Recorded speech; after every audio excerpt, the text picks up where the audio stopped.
अस्सलाम वालेकुम everyone, welcome back to my channel. कैसे हैं आप सब लोग? उम्मीद करती हूँ आप सब लोग ठीक ठाक होंगे। आज मैं आप लोग के साथ शेयर करूंगी चिकन तंदूरी पिज़्ज़ा की रेसिपी, और वो भी हम बनाएंगे तवे पर। बहुत से ऐसे लोग हैं जो घर में पिज़्ज़ा तो बनाना चाहते हैं, लेकिन उनके पास अवन मौजूद नहीं होता, जिसकी वजह से वो घर पर पिज़्ज़ा नहीं बना सकते। लेकिन अब आप लोगों ने टेंशन बिल्कुल भी नहीं लेनी, क्योंकि आज मैं आप लोग के साथ शेयर करूंगी बहुत ही आसान पिज़्ज़े की रेसिपी, जिसे आप तवे पर बना सकते हैं और घर में इंजॉय कर सकते हैं। तो चलें फिर बिना टाइम वेस्ट किए रेसिपी को स्टार्ट करते हैं और देखते हैं ये ज़बरदस्त सा पिज़्ज़ा कैसे बनता है। सबसे पहले एक बाउल में 2 कप मैदा ले लेंगे और मैदे को अच्छी तरह से छान लेंगे। इसके बाद 1 चम्मच नमक की शामिल करेंगे। इसके बाद 1 चम्मच चीनी की शामिल करेंगे। इसके बाद 1 चम्मच इंस्टेंट ईस्ट की शामिल करेंगे। ये आपको बहुत ही आसानी के साथ हर जगह से मिल जाएगी। सारे ड्राई इंग्रेडिएंट्स को आपने एक दफ़ा अच्छी तरह से मिक्स कर लेना है। इसके बाद 2 टेबलस्पून ऑयल के शामिल करेंगे। इसके बाद 1 कप दूध लेंगे और थोड़ा थोड़ा शामिल करते हुए आटा गूंद लेंगे। अगर दूध ना हो तो दूध की जगह आप पानी का इस्तेमाल भी कर सकते हैं। मैंने 2 कप मैदे के हिसाब से 1 कप दूध का इस्तेमाल किया है। बस दूध को आपने थोड़ा थोड़ा करके शामिल करना है और आटा गूंद लेंगे, इसलिए थोड़ा थोड़ा दूध शामिल करेंगे और जितनी ज़रूरत होगी उतना ही दूध हम इसमें इस्तेमाल करेंगे। पहले चम्मच की मदद से सारी चीज़ों को मिक्स करेंगे। उसके बाद जैसे सादा आटा गूंदते हैं वैसे ही हमने इस आटे को गूंद लेना है। आटा गूंदने के बाद आटे को 5 मिनट का रेस्ट देंगे। यहाँ पर आपने थोड़ा सा ऑयल लेना है और ऑयल को आटे के ऊपर लगा देंगे। डो को ढक्कन से कवर करेंगे और राइस होने के लिए छोड़ देंगे। तब तक हम बाकी का काम कर लेते हैं।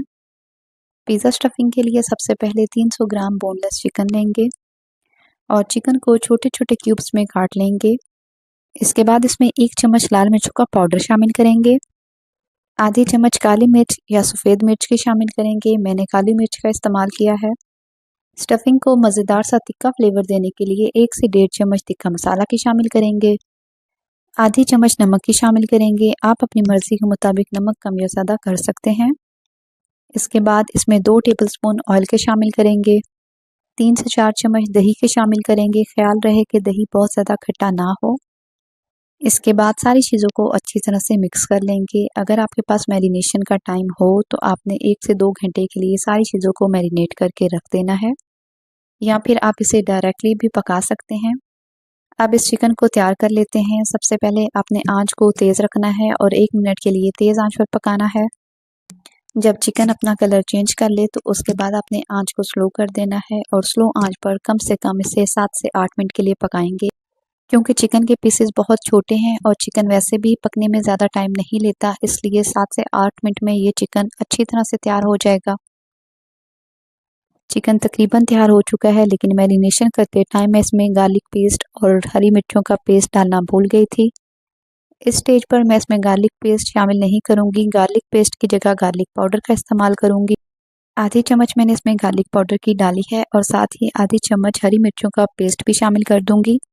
आपने ये दोनों चीज़ें चिकन को मैरिनेट करते वक्त डालनी है, और अगर कभी मैरिनेट करते टाइम आप गार्लिक पेस्ट डालना भूल जाएं तो बाद में आपने गार्लिक पाउडर ही डालना है। चिकन तैयार हो चुका है। फ्लेम बंद कर देंगे और चिकन को ठंडा कर लेंगे। दूसरी साइड पर हमारी डो भी राइस हो चुकी है। अब डो को एक दफ़ा फिर से गूंद लेंगे। बस 1 से 1.5 मिनट तक डो को गूंदेंगे और हमारी स्मूथ सी डो बिल्कुल तैयार हो जाएगी। अब काउंटर को अच्छी तरह से साफ़ करेंगे और थोड़ा सा खुश्क आटा काउंटर पर फैला देंगे। उसके बाद जो डो हमने तैयार करके रखी थी उस डो को बेलेंगे। आपने डो को इतना ही बेलना है जितना आपके पिज़्ज़ा पैन का साइज़ होगा। मेरे पास मीडियम साइज़ का पैन था, इसलिए मैंने मीडियम साइज़ की रोटी तैयार की है। अब आपने इस रोटी को बेलकर एक साइड पर रख लेना है। दूसरी साइड पर एक पिज़्ज़ा पैन लेंगे। इसमें थोड़ा सा ऑयल लगाएंगे और ऑयल की मदद से पिज़्ज़ा पैन को ग्रीस कर लेंगे। अगर आपके पास पिज़्ज़ा पैन ना हो तो आपने कोई सी भी सिंपल प्लेट लेकर उसे ग्रीस कर लेना है, और पिज़्ज़ा के लिए जो रोटी हमने बेल कर रखी थी वो उस प्लेट में एडजस्ट कर लेंगे। अब तैयार की गई पिज़्ज़ा डो को पिज़्ज़ा पैन में रखेंगे और हाथों की मदद से प्रेस करते हुए पिज़्ज़ा पैन में फैला लेंगे। इसके बाद आपने एक फ़ोर्क ले लेना है और फ़ोर्क की मदद से इसमें सुराख कर देंगे। ये स्टेप आपने लाजमी करना है। इस स्टेप को आपने स्किप बिल्कुल भी नहीं करना। इसके बाद पिज़्ज़ा बेस पर पिज़्ज़ा सॉस लगाएंगे। मैंने होममेड पिज़्ज़ा सॉस इस्तेमाल की है। अगर आपके पास पिज़्ज़ा सॉस ना हो तो आपने टेंशन नहीं लेनी। टोमेटो केचप और चिली गार्लिक सॉस को आपने मिक्स कर लेना है और उसे एज ए पिज़्ज़ा सॉस आपने पिज़्ज़ा बेस पर लगा देना है। पिज़्ज़ा सॉस को पिज़्ज़ा बेस पर फैलाने के बाद अब हमने इस पर चीज़ शामिल करनी है। मैंने मोज़रेला और पिज़्ज़ा चीज़ का इस्तेमाल किया है। चीज़ को आप बहुत ही आसानी के साथ घर में बना सकते हैं। मेरे चैनल पर चीज़ की रेसिपी मौजूद है, आप वहां जाकर देख सकते हैं। चीज़ की टॉपिंग करने के बाद जो चिकन हमने तैयार करके रखा था उस चिकन की टॉपिंग कर देंगे। चिकन की टॉपिंग ऐड करने के बाद कुछ वेजेस की टॉपिंग शामिल करेंगे। मैंने टमाटर, प्याज और शिमला मिर्च की टॉपिंग की है। इसके अलावा आप अपनी पसंद की वेजेस की टॉपिंग भी ऐड कर सकते हैं या फिर आप कॉर्न और ऑलिव्स की टॉपिंग भी शामिल कर सकते हैं। प्याज, टमाटर और शिमला मिर्च को आपने छोटे छोटे क्यूब्स में काट कर डालना है। वेजेस शामिल करने के बाद एक दफ़ा फिर से मोज़रेला और पिज़्ज़ा चीज़ की टॉपिंग शामिल करेंगे। चीज़ की क्वांटिटी आप अपनी पसंद के मुताबिक कम या ज़्यादा कर सकते हैं, लेकिन मेरे ख्याल से चीज़ जितनी ज़्यादा होगी उतना ही पिज़्ज़ा अच्छा बनेगा। इसके बाद हम इसमें ऑरिगेनो शामिल करेंगे। अगर आपके पास मिक्स हर्ब्स हों तो आप वो भी शामिल कर सकते हैं। इसके बाद गार्लिक पाउडर शामिल करेंगे। अगर आपके पास गार्लिक पाउडर और ऑरिगेनो ना हो तो आप इस स्टेप को स्किप भी कर सकते हैं। एंड पर थोड़ी सी क्रश चिली शामिल करेंगे। लीजिए, हमारा पिज़्ज़ा बेकिंग के लिए तैयार है। अब दूसरी साइड पर आपने कोई सा भी तवा ले लेना है। तवे को पहले 5 मिनट के लिए तेज़ आंच पर गर्म करेंगे। उसके बाद इसमें पिज़्ज़ा रखेंगे और ढक्कन से कवर करके 15 मिनट के लिए पका लेंगे। अगर आपको ये डर हो कि पिज़्ज़ा डो नीचे से सख्त हो जाएगी तो आपने चूल्हे का स्टैंड लेना है। पहले तवे पर चूल्हे का स्टैंड रखेंगे और उसके बाद इसके ऊपर पिज़्ज़ा रख देंगे। दूसरी साइड पर आपने कोई सा भी बर्तन लेना है, उसे 5 मिनट के लिए चूल्हे पर गर्म करेंगे और उस बर्तन को पिज़्ज़ा पर रख देंगे। अब आपने आंच को बिल्कुल स्लो कर देना है और स्लो आंच पर 15 मिनट के लिए पिज़्ज़ा को पका लेंगे। 15 मिनट के बाद आप ऊपर वाले बर्तन को हटा देंगे। 15 मिनट के बाद पिज़्ज़ा तैयार तो हो चुका था, लेकिन जो कलर मैं चीज़ का चाहती थी मुझे वो कलर नहीं मिला। इसलिए मैंने उस स्टेप को फिर एक दफ़ा यहाँ पर रिपीट किया है।